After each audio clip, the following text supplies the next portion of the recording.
We're ready in this matter. Lauren Brown, Deputy Chief Public Defender, appearing with and on behalf of Mr. Dukes. Mr. Dukes, please state your name for the record. My name is George Lee Dukes. This case begins in a controlled, procedural tone, but that surface-level calm is often misleading. A probable cause conference is not just a routine checkpoint. It's where both sides quietly test leverage, explore resolution, and assess risk. Right now, nothing explosive has happened yet, but behind the scenes, communication is already active. Emails are being reviewed, discussions are underway, and potential offers are being considered. That tells you this case may not be as simple as it sounds. The defendant is present, responsive, and cooperative, but that alone doesn't determine outcome. What matters is what's coming next, whether this turns into negotiation, escalation, or exposure of deeper issues. Early courtroom moments like this are deceptive. They look procedural, but they're actually strategic setup. Your Honor, today is the date and time set for the probable cause conference. I'm just looking at Ms. Hughes' email. Thank you, Ms. Hughes. And I think this is something that we could work out. I don't know that we will, but I think if we adjourn it for 1 week, we may find out whether or not there's an offer that can be made. So it's something we're working on. And I think you can work it out if you'll be reasonable. Well, everybody knows. I'm the most. I'm just throwing my 2 cents in. I mean, okay. Well, so you just want to what? I'm working with Hughes. He's known for being reasonable. I think we could possibly work something out. All right. So you want the 31st? Yes, please, Mr. Dukes. You understand? Pardon me? You understand what's going on here? Yes, I do. All right. Very good. Probable cause conference will be adjourned August 31st, 2023, 9 a.m. Bond continues. Thank you very much, Mr. Dukes. Can you ask him for a PR? I certainly can.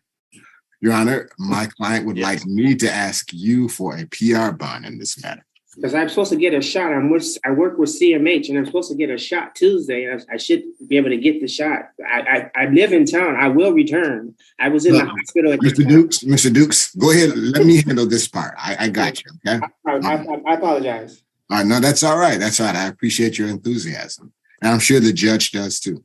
So, Mr. Dukes had an issue getting here. He was in the Haverwick program since mid-July. Once he was released from there, he was at the U of M hospital where he was picked up and brought in. I don't believe that he really knew when his next upcoming court date was, which is why he was not here for his most recent court date. As he stated, he lives here in Ann Arbor. He has no place to which to flee. This case is the alleged taking of food from a hospital without paying for it and an ensuing struggle for that food afterwards. This is where the case sharply escalates in seriousness. What initially appears to be a minor issue, taking food, quickly transforms into something legally significant because of one critical factor: force. The moment a struggle is introduced, the entire legal classification changes. This is no longer just about theft. It opens the door to robbery-level charges. That distinction is massive in court. The prosecution is deliberately framing this narrative to emphasize escalation, not just the act itself. And that framing directly impacts how the judge evaluates risk, intent, and public safety. Now the case becomes less about why he took the food and more about what happened when he was confronted. That shift is strategic and it's powerful. It puts pressure on the defense and raises the stakes immediately. We would respectfully request that the court consider granting my client a PR bond in this case. Any response from the people? Yes, Your Honor. First, can you see in the file, I don't have it noted in my file, what his bond originally was set at his first arraignment. I think it was set at, I just saw it. I think it was a PR, wasn't it? Okay. I know he's in on. It was a 5,000 PR. Thank you. That helps me with my argument. Thank you, Your Honor. He's in on 10,000 now for his failure to appear on July 13th. At the original arraignment, my office's request was 10,000, which is what he's in on now. What Mr. Brown said is correct regarding the facts of this case, but the reason this is charged as an unarmed robbery case is because when the defendant stole food from the University of Michigan cafeteria, an employee saw him and started to proceed after the defendant, telling him he had to pay for the food. Interestingly enough, the defendant responded that he's an official taster of food. Perhaps that's why he was engaging in what he was engaging in. However, when the employee continued to follow him to get him to pay for the food, the defendant asked the victim, "Do you want to be clocked?" and then proceeded to punch him in the face 2 times, leaving him with injuries to his lip. That's the reason this is an unarmed robbery charge. The defendant has 4 felony convictions. Most of those are theft crimes, including larceny in a building, larceny from the person. In addition to that, he has 4 misdemeanor convictions for assault, and 2 of those are aggravated assault. At the time that he was arrested for this unarmed robbery, the police report says he had an active arrest warrant for an assault in Ann Arbor. That might be a city case because I don't have access to that file to see what that's about. Now the prosecution reinforces its position with something far more damaging than the current charge: history. Prior behavior in court is not just background noise, it directly influences decisions. What we're seeing here is a pattern being constructed. Multiple convictions, including assault-related offenses, and now an active warrant at the time of arrest. This builds a narrative of ongoing risk. From a legal standpoint, this is critical when discussing bond. Judges are not just evaluating what happened, they are predicting what could happen, and this kind of record makes it significantly harder for the defense to argue for leniency or release. This is no longer a one-incident case. It's being framed as a continuation of behavior. That's a major shift in how the court will approach every decision moving forward. But again, my office's initial request was $10,000, and that's what he's in on now. So we're asking that his bond be left as currently ordered. In brief response, Your Honor, these facts would have been known to the magistrate who set the bond. And the real difference here is that he failed to return to court. Again, there's an explanation for that. There's a reason for that. He had been in the Haverwick Hospital, and he didn't get released until after his court date would have taken place. So we're asking that the original bond be set as his failure to appear in court was not something that was intentional by him. He did not intend to not follow the court's orders.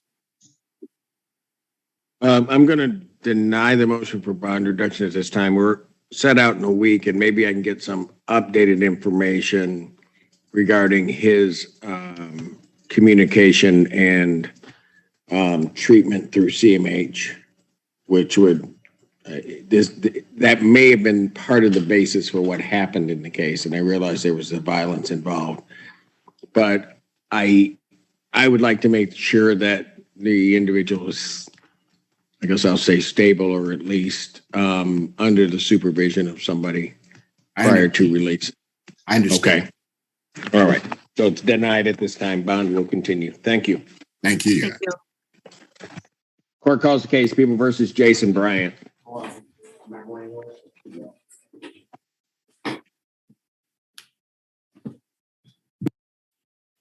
Ready, Judge. Nicole Hughes on behalf of the people. Torshell Feaster, Assistant Public Defender, on behalf of Mr. Jason Bryant. Mr. Bryant, please state your name for the record. Jason Bryant. Thank you, Judge. I have spoken to Ms. Hughes on this matter and to Mr. Bryant. I believe this is the first PCC. He's just asking for a 2-week adjournment so we can try to reach a resolution, Your Honor. This moment shows a completely different courtroom strategy: de-escalation through time. The defense is not pushing aggressively here. Instead, they're asking for space. An adjournment request like this signals that negotiations are likely happening behind the scenes. It means both sides may see a path to resolution without forcing a confrontation right now. This is a tactical pause.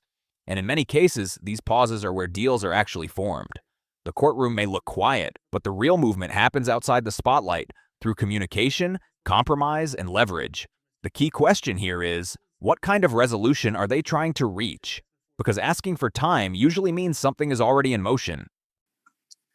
Probable cause conference in this matter will be adjourned September 7th, 2023, 9 a.m. Bond will continue. Thank you, Judge. Thank you. Court does call the case of the People versus Corey Brooks.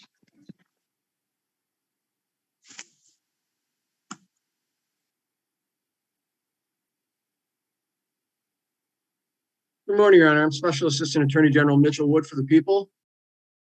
Good morning. Emily New on behalf of Corey Brooks. Mr. Brooks, can you please state your name? Good morning, Your Honor. Corey Brooks. All right. And what are we doing on this case, folks? Judge, it appears that that Mr. Brooks has paid his child support arrearage in full, and that it's highly likely the case will be dismissed. However, and Ms. New did just this morning, I got an email. It's not from the MISIS system saying that we know that he made the payment, but it hasn't showed up yet on the system. So I'm still looking. We were going to look for a couple week adjournment. I think we can send a nollie prosecute. We should get the information if it was on the system, the system that he used to pay. We should get the information within the next day or two on the MISIS system, and then the AG. I'll just have them shoot a nollie prosecute. That's my understanding, Ms. New, correct? Because I didn't see in Mr. Awada Coker's notes that it was going to be a dismissal. Normally, he still has to plead to a simple misdemeanor, but my understanding is you have an agreement that it's going to be an outright dismissal, correct? That is correct. Okay, so we're just looking for a couple weeks, Judge, and then this case will go away. All right. Well, hopefully the holiday won't delay it. I'll adjourn probable cause to September 7th, 2023. Judge Simpson keeps the process controlled and predictable here. Granting the adjournment maintains procedural stability while allowing negotiations to continue. Notice there's no resistance, no pushback.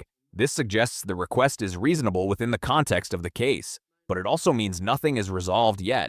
The case is effectively paused, not progressed. This is important because adjournments can either lead to resolution or delay inevitable conflict. The judge is allowing space, but not losing control of the timeline. That balance is critical in courtroom management. 9 a.m. Zoom invite indicates bond will continue. Thank you. Thank you, Judge. Court does call the case of the People versus James Lee Trussell. All right, let me turn this down towards you. Your Honor, good morning. Jonathan Emmons on behalf of the people. I did see Ms. Diallo logged in earlier. Ms. Diallo? She's not here. No, she was. I did. She was here, but she's not now. Yeah. Well, that's not good. Can we see if we can, Mr. Evans, let me briefly pass it. Let's see if we can find her, because I can't go forth. I think she's requesting a competency or forensic. I can't do it without her present. Thank you, Your Honor. Yeah, I can obviously stay put. Okay, so you just did? Yeah. Okay. All right, we emailed her and see what we can do. Court does call the case, People versus Camu Carter. Nimesh Ganatra for the people. Good morning, Your Honor. Gina Noveski, First Assistant Defender, with and on behalf of Mr. Carter, who is present from the jail. Mr. Carter, can you state your name, please? Kamal Carter. Okay, there he is. All right. And I have a plea form in front of me. Is that what we're doing today? Yes, sir. Yes, it is, Judge. Okay. All right. Plea form indicates that the defendant will be pleading guilty to counts 3 and 4. This is a major turning point. A guilty plea immediately shifts the case from uncertainty to resolution mode. There's no longer a question of what happened. The focus now becomes consequences. Plea agreements are strategic decisions. Defendants accept them to avoid greater risk, while the court benefits from efficiency. But every plea carries weight. It means rights are being waived, including the right to trial. That's not a small decision, it's calculated.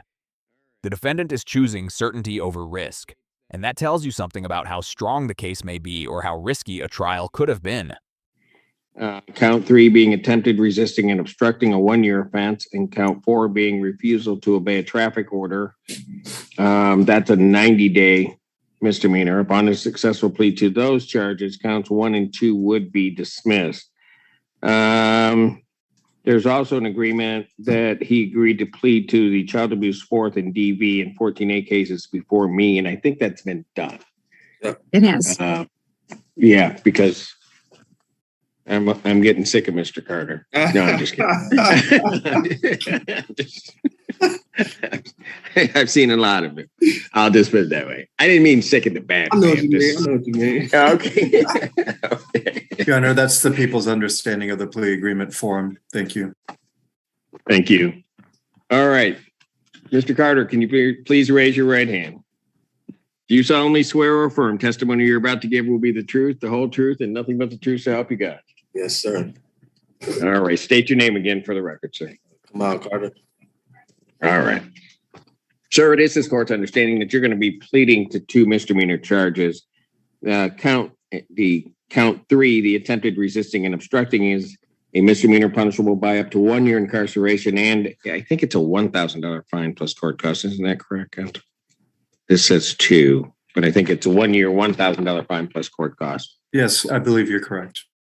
All right. You understand that, sir? Yes, sir. And also that you'll be pleading to an added count 4 of refusal to obey a traffic order. That's a misdemeanor punishable by up to 90 days and a $100 fine plus court costs. You understand that? Yes, sir. All right. Understanding all of that, do you still wish to plead guilty? Yes. Well, I should also advise you that while I'm taking your plea in this case, I would not be your sentencing judge. Your Honor, we were actually hoping not to waive sentencing judge so that you could sentence him on all of his cases. Oh, man, really? Yeah. This one He has last sentencing time. on 9/11. This reaction is subtle but revealing. You're seeing a moment where the reality of the situation hits the defendant. Courtroom exchanges like this expose the human side of legal proceedings. It's not just procedure, it's consequence becoming real. The tone shifts slightly from formal to personal, and those moments matter. They show how defendants process outcomes in real time, and sometimes those reactions tell you more than the formal statements ever could. Yeah, I want to, man. Okay. All right. All right. Thank you. I'll do it. All right. So understanding all of that, Mr. Carter, do you still wish to plead guilty? Yes, sir. To the charge of attempted resisting and obstructing, how do you plead? Guilty. To the charge of refusal to obey a traffic order, how do you plead? Guilty. Now you understand that by pleading guilty, you'll not have a trial of any kind. Yes, sir. Because of that, you're giving up certain rights. You're giving up your right to call witnesses to speak for you at trial or to have this court compel their attendance.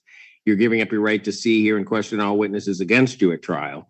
You're also giving up your right to be a witness for yourself or to remain silent, not have that silence used against you. And you're giving up your right to be presumed innocent until proven guilty beyond a reasonable doubt. You understand that? Yes, sir. You understand you're giving up your right to appeal of right. Yes, sir. Are you on probation or parole? No, sir. Has anybody promised you anything other than what's been stated here today on the record to get you to plead? No, sir. Anybody threaten you or coerce you? No, sir. You're doing this voluntarily and of your own free will? Yes, sir. And because you believe that you're indeed guilty of this offense, these offenses? Yes, sir. April 10th, 2023, at the location of Grove Road and Lakeshore Drive in Ypsilanti Township, Washtenaw County, state of Michigan. Did you come into contact with Washtenaw County Sheriff deputies? Yes, sir. Particularly William Kelly. What happened? He pulled me over. He said you had a warrant. And I just took off. You took off running? And you knew that I took off in the car. You took off in the car? Yeah, then got out and started running. Now the court is establishing factual admission. This is critical in plea proceedings. The defendant is not just agreeing legally, he is confirming actions, and those confirmations are what make the plea valid. Without them, the court cannot proceed. This is where the case becomes locked in. Once these admissions are on record, there is no going back to dispute them later. It finalizes the narrative legally. Okay. And you knew that Deputy Kelly was trying to arrest you? Yeah, I ain't really feel at that time. Yeah, okay. And there was a traffic, when you say that you were in the vehicle and you took off, were there lights and sirens behind you at some point? Yes, sir. And you knew that them having the lights and sirens on were in order for you to pull your vehicle over. Yes, sir. And you didn't immediately pull your vehicle over. Is that correct? Yes, that's correct. All right. Counsel, have I complied with the court ruling? Would it be proper to accept this defendant's plea? People are satisfied. Defense is satisfied. Court will accept the defendant's pleas of guilty to counts 3 and 4. Counts 1 and 2 are dismissed. Pre-sentence investigation and report is ordered at 14A1 probation. Sentencing in this matter will be September 11th. Do you want to do it all the same? I want to do it all the same day. Let me look. That sounds right. What date? For September 11th. Oh, that's on the DV docket. That's why it's not. DV docket. I mean, Yeah, let's just put him there. that's fine. September 11th. September 11th, 2023 at 1 p.m. Is that? He's in custody. He's in custody. That'd be at 12 noon. And that will be before me. Let me just mark this so the clerks know it's a special time for this case. All right. And defendant's bond will continue. All right. Hey, Judge, I was asking for a bond for this hearing because the only thing that's holding me up is the DV. Here comes a late attempt to regain some control. Bond discussion after plea. The defendant is trying to navigate the system to improve his situation, but timing matters. At this stage, decisions are heavily influenced by prior rulings and existing conditions. The judge is not evaluating this in isolation. He's considering the full context, including other active cases. This is where many defendants realize that cases are interconnected. One issue can affect another, and outcomes are rarely isolated. I was seeing because I remember you said you didn't want to let me out, but you just wanted me to get all these cases together first. So you're asking, what are you asking for? A PR bond for the DV or a bond, if that's possible. Well, I don't have in this case, what do you have as bond in this case?